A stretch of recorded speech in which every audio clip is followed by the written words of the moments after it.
In the days when it was fashionable not to heed all the things General Billy Michell was saying about air power, that redoubtable gentleman unabashedly continued to give out with the prophecies.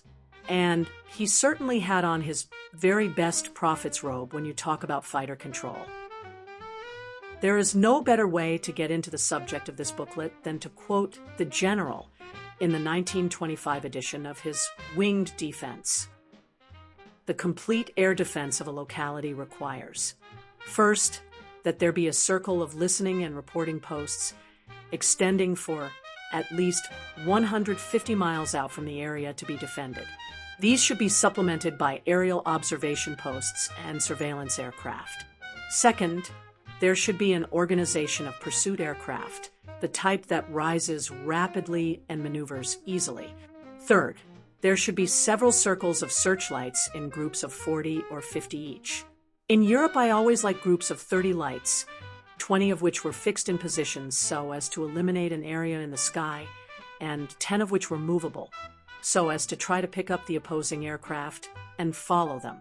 The fixed lighted area was always that in which the maximum danger was to be expected.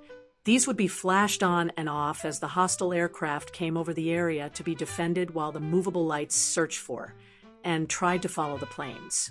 Fourth, there should be anti-aircraft guns and cannon. All of these elements should be under one control, that of the air commander or the one charged with the whole of the air defense of the locality. He should have a large control board arranged like a map showing each part of the defense area in detail, and the whole marked in squares covering a distance on the ground corresponding to 5 minutes flight of an airplane. A system of electric light should be so arranged under this map so that the direction of flight, the speed, number, and type of the hostile aircraft could be projected easily on the board. The anti-aircraft defense system should have an independent and separate telephone, telegraph, radio, and courier system to every element in the command, so as to instantaneously communicate with them about any arrangement desired. If the air communication system is used by other troops, its efficiency is lost. An instant's delay in an air operation may nullify the whole thing because planes move so quickly. By a system of this kind, every element for the air defense of the locality is brought into play and coordinated with every other part. It is extremely complicated, expensive, and difficult arrangement to install, but it was the only method possible to use during the European war to ward off air attack. It unquestionably had the effect of keeping aircraft up at a considerable altitude, so as to escape the attack of pursuit airplanes.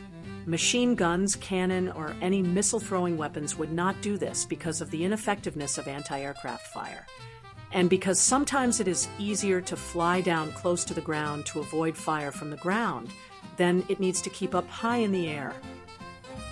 The only defense against aircraft is by hitting the enemy first, just as far away from home as possible.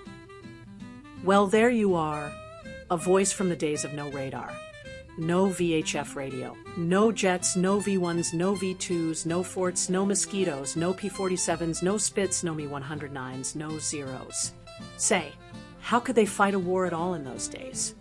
The heart and soul of the problem, the answer to which has led to the very extensive offensive control system which this booklet describes, is in that statement: the only defense against aircraft is by hitting the enemy first. Even offensive control is essentially a defense proposition. It's just that modern warfare has taken the fixed bit of home airspace that General Michell was surrounding with his 30 searchlights and made it mobile. In its simplest sense, the major task of fighters in a strategic air force is the maintenance of air supremacy in a moving box of airspace, a great cubicle of sky so many miles in length and breadth and thickness that cruises from the homeland out over enemy territory and back, with a nest of bombers as its core. No modern commander would choose to attempt to establish this supremacy without the aid of some sort of control to help his fighters locate the enemy and intercept him, even with several 100 airplanes flying around it. The sky over a combat area these days is a vast and comparatively empty place. To do the best job, the defensive fighters must be at the right places at precisely the right moments. And for this, the more help they can get from control, the better. This emptiness of air warfare from the groundling's viewpoint is well described by the British Air Ministry in discussing one phase of the protracted Battle of Britain. While this great battle was being fought day after day, the men and women of this country went about their business with very little idea of what was happening high above their heads in the fields of air. This battle was not shrouded in the majestic and terrible smoke of land bombardment with its roar of guns, its flesh of shells, its fountains of erupting earth. There was no sound nor fury, only a pattern of white paper trails, leisurely changing form and shape, traced by a number of tiny specks scintillating like diamonds in the splendid sunlight. From very far away, there broke out from time to time a chatter against the duller sound of engines.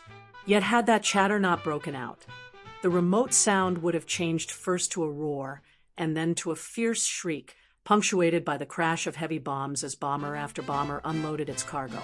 In a few days, the southern towns of England, the capital of the empire itself, would have suffered the fate of Warsaw or Rotterdam.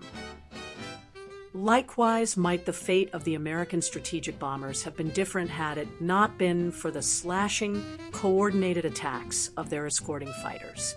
The fact that never a bombing mission of the 8th Air Force was turned away from its objective by the Germans is due to good planning, courageous bomber crews, brave and skillful fighter pilots, and control.